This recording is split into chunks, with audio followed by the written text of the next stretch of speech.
క్రీస్తు నామమున మంటపల్లి గ్రామంలో వాడలో నివసిస్తున్న సహోదరి సహోదరులందరికీ కూడా ఈ ఉదయకాల సమయంలో మేమందరం శుభములు తెలియజేసుకుంటా ఉన్నాం. ప్రేమైన సహోదరి సహోదరుడు, అప్పుడు మీ మధ్యకు ఒక అద్భుతమైన పాట పాడుకుంటాం మేము వచ్చినాం.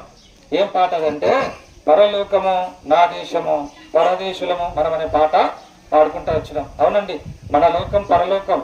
మనం ఈ లోకంలో యాత్రికులం, యాత్ర చేయడానికి మాత్రమే వచ్చినాం. మన జన్మంతో మన యాత్ర ప్రారంభమవుతుంది, మన మరణంతో మన యాత్ర ముగిసిపోతుంది.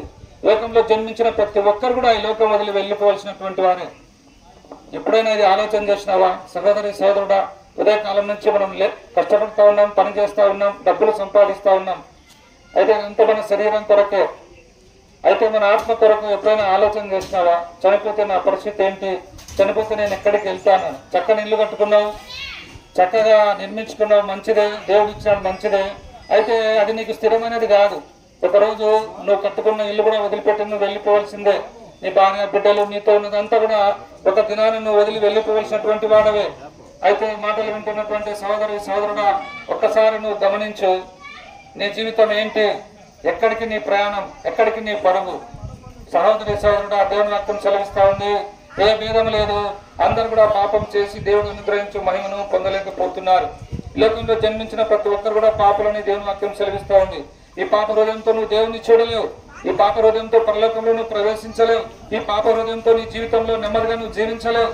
కనుక నీలో పాపం ఉన్నంత వరకు నీకు నెమ్మది ఉండదు. కనుక నువ్వు పాపం తీసేసుకోవాలి, నీ పాపంలో క్షమించబడాలా, నీ పాపంలో తీసివేయబడాలి. అప్పుడే నీకు సంతోషం, ఆనందం.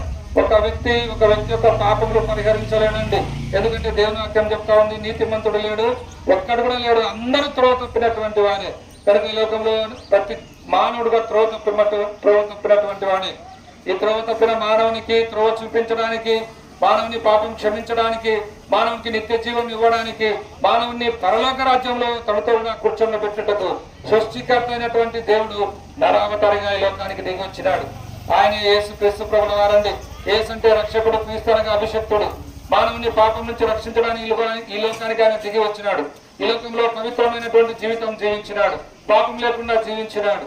అంతేకాదు ఈ లోకంలో యేసు ప్రభు ఎన్నో గొప్ప అద్భుతాలు చేసినాడు.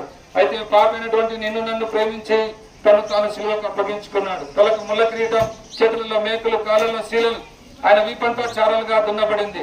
ఏ పాపం ఎరుగని యేసు ప్రభు మనందరూ పాపముల కొరకు ఆయన శిలువలో మరణించినాడు, సమాధి చేయబడినాడు. మూడో దినాన తిరిగి లేచి పరలోకానికి ఆరోహణుడైనాడు.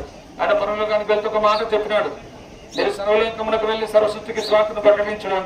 వాక్యానుసారంగా మీ గ్రామానికి వార్తను తీసుకుని వచ్చినాం.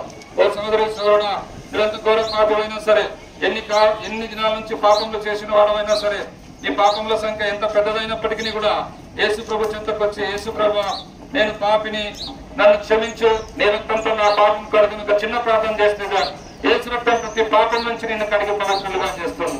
ఇక్కడ నిలబడి చెప్తున్న మేము అందరం కూడా ఒకప్పుడు భయంకరమైన పాపమే, ఎన్ని రకాల పాపాలు చేసినాము. అయితే యేసు ప్రభు మా పాపాలు క్షమించినాడు. మా ప్రాంత నివాసులైన మీరందరూ కూడా ఈ పాప క్షమాపణ పొందాలని మీ మధ్యకు స్వార్థం తీసుకుని వచ్చినాం. సహోదరి సహోదరుడా, కాలం సంపూర్ణమైంది, దేవుని రాజ్యం సమీపించింది. మానవుని పొందే రక్షణ స్వార్థం నమ్మండి, ప్రవణేశ్వరుని విశ్వాసం ఉంచండి. అప్పుడు మీరు మీ ఇంటి వారిని గొప్ప ఆత్మరక్షణ, పాప క్షమాపణ, పరలోక రాజ్యం మీరు పొందగలరు. దేవుడు మిమ్మల్ని దీవించిన గాక. మీ కొరకు మేము ప్రార్థన చేస్తాం. మీరు ఎక్కడున్నా కూడా అక్కడే కళ్ళు మూసుకోండి. మా ప్రార్థనలో ఏకీభవించారు. ప్రేమ నమ్మకం గల ప్రియ రక్షకుడు అయిన యేసు ప్రభు, మీ పాదములకు వందనాలు చెల్లించుకుంటున్నామయ్యా. ఈ ప్రాంత ప్రజలు మీరు ప్రేమించడానికి వందనాలు. మరి మానవుని పాపం క్షమించడానికి వచ్చినారు, పరలోకాన్ని సిద్ధపరిచారు, మానవుని కొరకు శిలువను మరణించి తిరిగి ఇచ్చినారు, మానవుని కొరకు పరలోకం సిద్ధపరిచారు.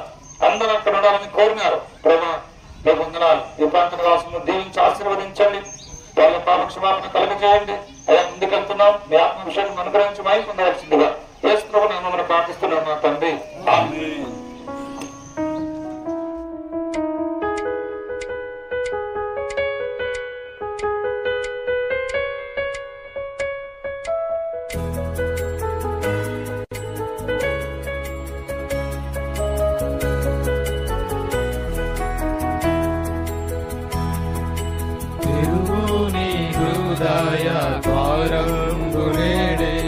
ప్రభు యేసునందే రక్షణ కలదు, నిర్లక్ష్యముగా జీవించ రక్షణేలా నిర్లక్ష్యముగా